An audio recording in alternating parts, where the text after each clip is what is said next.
I think if I was forced to use one word to describe Dawn, I would use the word unicorn. I find Dawn to be unique in many respects, and so that's what causes me to think of that word. My experience with Dawn was really next level. I think what makes Dawn stand out as a leader is she is operating at a level that few people are, both in what she demands of herself, but also what she demands of everyone around her in all aspects of their life. She's very creative, innovative, and goal-oriented. So the phrase thinking outside the box occurs to me, but in Dawn's case, I don't think she's ever in the box. I don't think she recognizes there is a box. And so she's tough, she's brilliant, right? Once she decides that she wants to learn about something, she's basically gonna get an informal PhD in it. Leadership is fleeting. Sometimes you're the greatest leader, hardly ever actually. And many times you're just a person trying to slug through the ditch, trying to get people to the other side. Every day I wake up and think, what do we have to do today and what do we have to do this week in order to make a difference? You have to reflect daily on your effectiveness. Did you make a difference yesterday? And if you didn't, what do you need to do tomorrow to try to change that? When she became CEO, the number of prominent, successful female executives was not large, and I think she was quite focused on trying to make sure, certainly within TransAlta, that young, talented women got opportunities to move up and develop in their careers. She is immensely committed and passionate about the advancement of women in the workplace.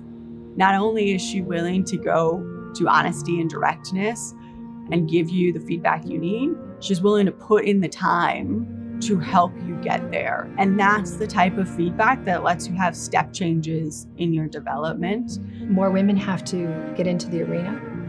More women have to take on the courage of leadership.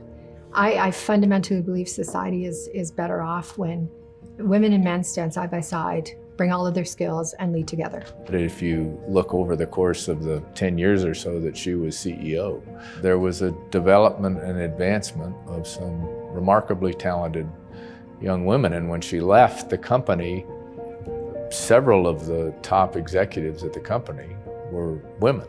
It was a materially different place when Dawn left than when she started. She was, at the center of the coal phase out in Alberta, which has reduced TransAlta's emissions by 29 million tons from 2015 levels. That's 10% of Canada's Paris commitment. It's a 61% reduction at the company level. Really big, historic reductions, really painful reductions. She was really focused on how do we ensure that we're doing this in a way where we're bridging people to retirement, where we're getting them as many certifications as we can so they can find another job, recognizing that there's really not a lot that you can do to make up for such a large employer in those communities, but what can we do to ease that? I've spent my whole life in energy, electricity, and now I'm building a great big expensive oil pipeline, which is quite amazing for me to participate in this. And it's been a theme throughout my career. How do you have energy, and then how do you make it sustainable? I've worked with Dawn now for 22 years, and those were challenging years for the power generation industry, particularly in Alberta, because of the desire to get power generation off of coal.